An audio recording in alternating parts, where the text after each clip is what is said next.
नमस्कार भाइयों और बहनों, डीएम एस्ट्रोलॉजी की हिंदी चैनल में आप सभी का स्वागत करता हूं। यह वीडियो आपको इंग्लिश में भी DM astrology Hindi channel English channel में भी मिल जाएगा। विषय तो आपने देखा है, सूर्य, गुरु और राहु का मेष में प्रवेश और क्या फल होगा। तो चलिए देखते हैं कि क्या इसका परिणाम होगा।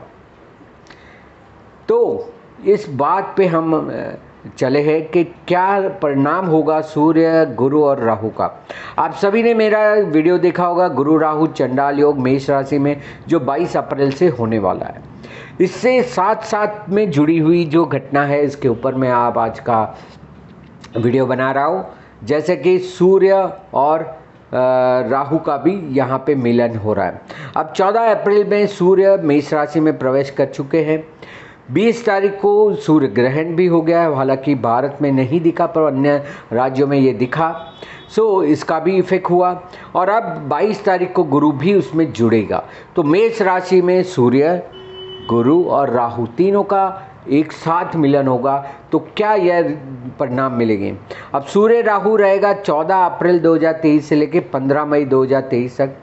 सूर्य गुरु रहेंगे 22 अप्रैल 2023 से लेके 15 मई 2023 तक, एक महीने के लिए तकरीबन। और सूर्य और राहु रहेगा, गुरु और राहु रहेगा, जो उसका समय है वो आपको मिलेगा 22 अप्रैल से लेके 30 अक्टूबर तक यह भी साथ में रहने वाला है। सो इसका क्या परिणाम होगा, आइए चलिए देखते हैं।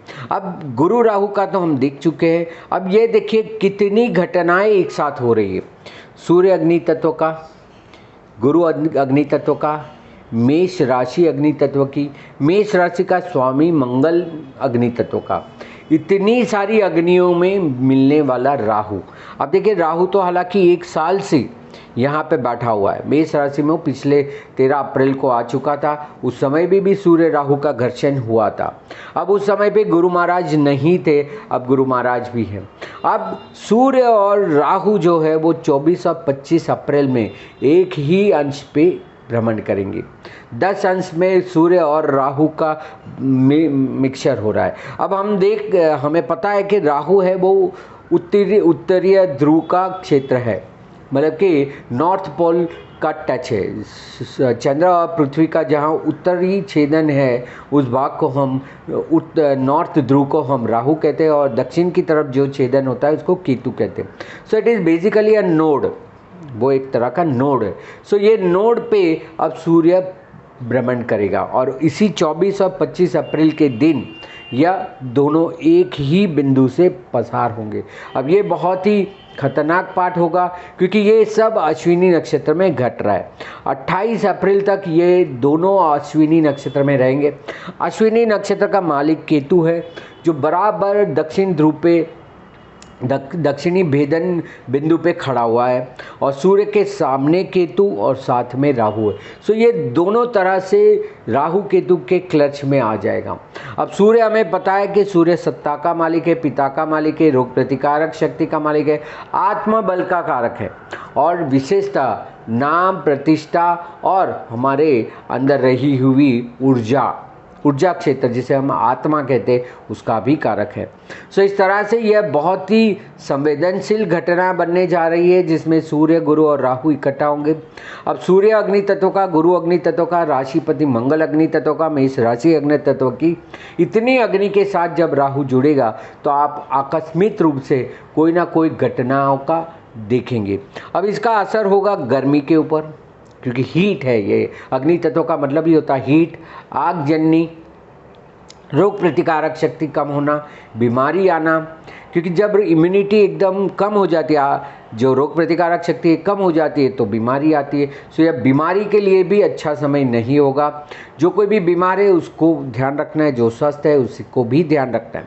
अब ये समय में सत्ता राजकारण में भी बड़े बड़े बदलाव आएंगे।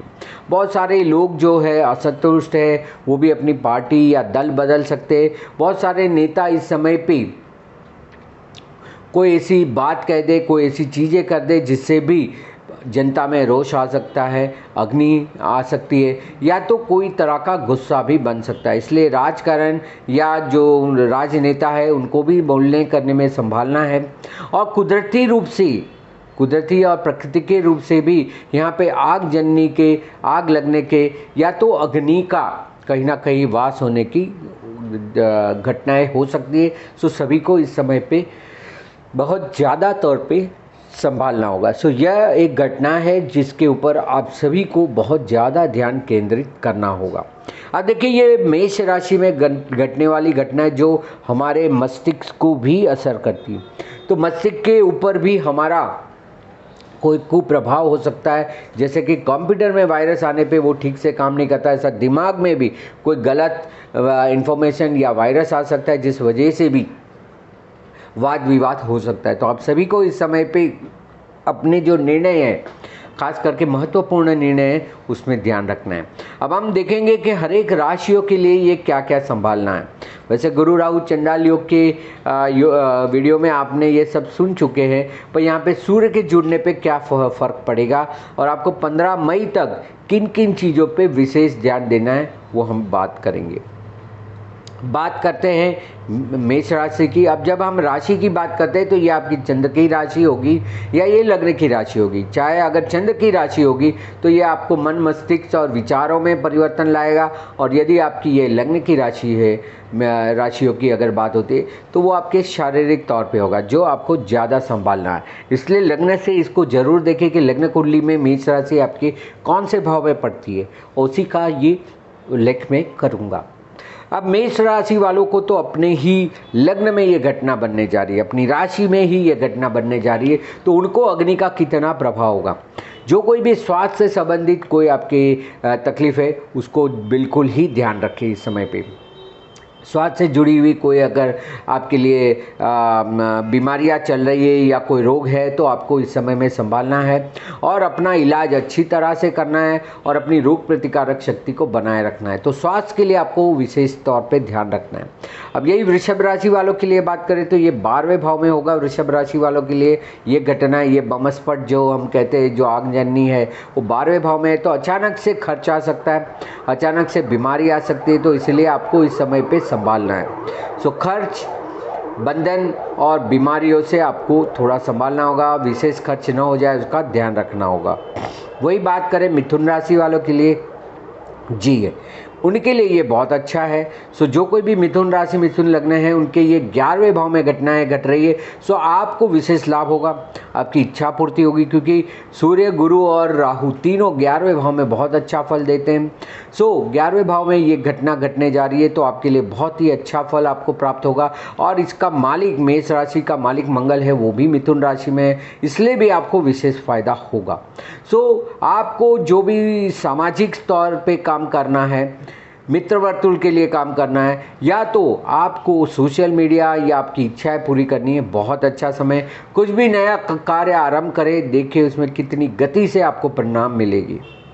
कर्क वालों के लिए बात करें तो ये जो बमस्फट है वो आपके अग्नि का भाग है, वो 10वें भाव में हो रहा है, तो नाम प्रतिष्ठा को भी यहाँ पे असर हो सकती है। कोई भी नया कार्य विशेष तौर पे ना चालू करें। जो कार्य कर रहे हैं इसमें धीरे धीरे धैर्य रख के कार्य करें, पर नवीन कार्य कोई भी ना करें, क्योंकि कोई भी कार्य करने में आपको परेशानी बहुत आएगी, विरोध अवरोध बहुत आएंगे और आपकी नाम प्रतिष्ठा को भी असर हो सकती है, इसलिए संभाल के करें। सिंह राशि वालों के लिए ये 9वें भाव में बन रहा है योग। सो आपके लिए अगर आप विदेश मुसाफरी करना चाहते हैं तो आप संभल के करिए। आप अगर धर्म का, आध्यात्मिक का कोई कार्य करने जा रहे हैं तो संभल के करिए। कोई भी कार्य में अड़चन आ सकती है, विरोध हो सकता है और कोई ना कोई आपके लिए अवरोध निर्माण हो सकता है। सो यदि आपके पास गुरु है तो गुरु के मार्गदर्शन पे कोई कार्य करे, कोई दिक्कत नहीं होगी। सो वो आपको ध्यान से देखना है। बात करें कन्या राशि वालों के लिए, तो कन्या राशि वालों के लिए यह 8वें भाव से जाएगा, अच्छा नहीं होता है। अकस्मात दुर्घटना का भी संयोग बनता है इस समय पे, तो बहुत विशेष काळजी रखनी है। अगर आप ड्राइविंग करते तो संभाल के करिए। और आप अगर रिसर्च में हैं, अगर ऑकल्ट में रिसर्च में हैं, तो आपको रिसर्च का बहुत अच्छा फल मिलेगा। वहाँ पे विस्फोटक बहुत ज़रूरी है। कोई रहस्य की जानकारी भी आपको लग सकती है, कोई कार्य आसान हो सकता है आपका, जो आप रिसर्च कर रहे, संशोधन कर रहे हैं। तुला राशि वालों के लिए ये सप्तम भाव में आ रहा है। सो आपके विरोधी आपके ऊपर हावी होने की कोशिश करेंगे, कि सप्तम भाव विरोधियों का भी होता है। और इस समय पे जो जो लोग आपको मिलेंगे वो कहीं ना कहीं आपको आहत कर सकते हैं, आपको तकलीफ़ दे सकते हैं। अगर शादी ब्याह का बात है तो इस समय पे रुके रहिए, कोई निर्णय पे ना आए। अगर टाल सकते हैं तो ये प्रसंग को टालिए। अगर भागीदारी में कोई कार्य करते हैं तो संभाल के करिए। और जो व्यक्ति आपके सामने आता है, जो कोई भी चीज़ें लेके आता है, तो ध्यान करके उसके बातों पे ध्यान दीजिए और कोई भी अचानक निर्णय पे ना आए। तो ये आपको जो भी ध्यान रखना है, आपके सन्मुख आने वाले लोगों को या आप जिन जिन को फेस करते डेली, उनके ऊपर ध्यान रखना है। वही बात करें वृश्चिक वालों के लिए तो बहुत अच्छा है। वृश्चिक वालों के छठे भाव से ये योग बन रहा है। छठे भाव में भी ये युति अच्छा फल देगी। सो आपको रोग के ऊपर कोई कार्य करना है, बहुत अच्छा है। शत्रु के ऊपर विजय प्राप्त करनी है, बहुत अच्छा है। विरोधियों को दबाना है, बहुत अच्छा है। और अगर कोर्ट कचहरी में आपका मसला चल ही रहा है तो उसको भी ठीक करने का बहुत अच्छा समय है। सो बहुत अच्छा है आपके लिए। आप इन सब चीज़ों से जुड़े रहिए और इनसे अपना विरोध जताइए और कोई अंतिम निर्णय पे आइए, आपके लिए अच्छा है। यदि बहुत कर्ज भी है तो कर्ज को भी कम करने का जो उपाय है उसको आपको बिल्कुल करना चाहिए। बात करें धनु राशि के लिए तो धनु राशि को ये पंचम भाव में से जा रहा है। यदि आप कोई उच्च अभ्यास में है तो संभल के रहिए, उच्च अभ्यास के लिए अच्छा समय नहीं है। अगर आप संतान प्राप्ति की कामना कर रहे हैं या प्रयास कर रहे हैं तो रुके रहिए, कोई विशेष फल नहीं प्राप्त होगा या कुछ अनहोनी हो सकती है, तो उसमें भी ध्यान रखें। अगर आकस्मिक धन लाभ शेयर मार्केट वगैरह में भी आपका कहीं तो भी इन्वॉल्वमेंट है तो रुके रहिए, आपको दिखेगा कुछ और नुकसान हो सकता है, तो इस बारे में भी आपको संभालना है। बात करें मकर राशि वालों के लिए तो मकर राशि को ये चतुर्थ भाव से जा रहा है। जिन सुख की प्राप्ति आप चाहते हैं शायद वो नहीं मिल सकती। चाहे आप घर खरीदना चाहते हैं, चाहे आप कार या अन्य सुविधा को प्राप्त करना चाहते तो रुके रहिए, यह विशेष समय आपके लिए नहीं है और सरकारी अड़चनें आ सकती है। सो अपने सुख में बाधा ना आए इसलिए कोई चीज़ों की कामना न करें, कोई कार्य उस बारे में न किया जाए। वही चीज़ अगर हम बात करें कुंभ राशि वालों के लिए तो यह तृतीय भाव से जा रहा है। बहुत अच्छा होता है सूर्य गुरु राहु का तृतीय भाव का। सो आपके लिए भी यह विशेष अच्छा फल है कुंभ राशि वालों के लिए। तो यदि आप कोई मुसाफरी करना चाहते हैं करिए, कम्युनिकेशन के लिए आपको अच्छा है। और नया कोई भी कार्य करना है तो विशेषता आप इस समय पे करें, उसका अच्छा परिणाम मिलेगा। जो जो चीज़ें आपको रुकावट ला रही है वो सारी चीज़ें आपकी अच्छी हो सकती है, तो बिल्कुल उस बारे में आपको प्रयास करना चाहिए। बात करें आखिरी में मीन राशि वालों के लिए तो मीन राशि के लिए यह द्वितीय भाव से जा रहा है। तो या आपकी संपत्ति को या आपके संबंध में कहीं ना कहीं अड़चन आ सकती है, तो रुके रहिए। बोलने में खास ध्यान रखिए क्योंकि आपका द्वितीय भाव जो वाणी भाव है उसमें यह योग बन रहा है, तो बोलने करने में खास ध्यान रखना पड़ेगा। कुछ बोलने पे विवाद हो सकता है। सो आपके लिए भी धन, परिवार, संबंध ये सब में ध्यान रखना है। तो इस तरह से देश दुनिया को किस तरह से ये सूर्य राहु, सूर्य गुरु और गुरु राहु तीनों इकट्ठा होके क्या परिणाम देंगे उसके बारे में यह वीडियो है। आशा रखता हूँ कि आपको ये पसंद आया होगा। ज़रूर से अपने सरकार, अपने घर के जो वडील है, पिताश्री है, उनके सभी के स्वास्थ्य के लिए भी कामना करें। अपने खुद के भी स्वास्थ्य की ध्यान रखें। गर्मी और अग्नि ये दोनों चीज़ें बढ़ सकती है, इसलिए अपने आप को किस तरह से शांत रख सकते हैं वो देखिए इस समय में सूर्य का थोड़ा असर कम होने वाला है राहु की वजह से। तो आप इस समय पे जो सैफरॉन होता है, सैफरॉन का उपयोग ज़रूर करें। चाहे उसको खाए, चाहे उसका तिलक लगाए जिसको हम केसर कहते हैं, केसर का तिलक लगाए, केसर का सेवन करें, इससे आपके अंदर इम्यूनिटी काफ़ी बढ़ेगी। सूर्य की उपासना करें। आदित्य हृदय स्तोत्र करें, सूर्य के जाप करें। ये सबसे आपकी इम्यूनिटी बढ़ेगी और आपके अंदर एक अच्छी ऊर्जा निर्माण होगी। सो इसी तरह आप खुद भी स्वस्थ रहे, संपन्न रहे और अन्य को भी मार्गदर्शन दें। यह वीडियो को ज़्यादा से ज़्यादा लोगों को दिखाइए, फॉरवर्ड कीजिए ताकि उनको भी इस समय पे अच्छा परिणाम मिले। आशा रखता हूँ कि आपको ये वीडियो ज़रूर पसंद आया होगा। इसी तरह की वीडियो देखने के लिए यह चैनल डीएम एस्ट्रोलॉजी हिंदी को लाइक करें, शेयर करें और सब्सक्राइब करें। लाइक का बटन ज़रूर दबाइए और सब्सक्राइब भी कीजिए। अन्य जानकारी के लिए और मार्गदर्शन के लिए, कंसल्टेशन के लिए यहाँ पे दिए हुए व्हाट्सअप नंबर पे आप मुझे संपर्क कर सकते हैं। मेरे फेसबुक पेज या इंस्टाग्राम में मुझे फॉलो कर सकते हैं, डीएम एस्ट्रोलॉजी या धर्मेश मेहता। सो इसी तरह मुझसे जुड़े रहिए। अन्य विषयों पर भी हम इसकी जानकारी देते रहेंगे समय समय पे।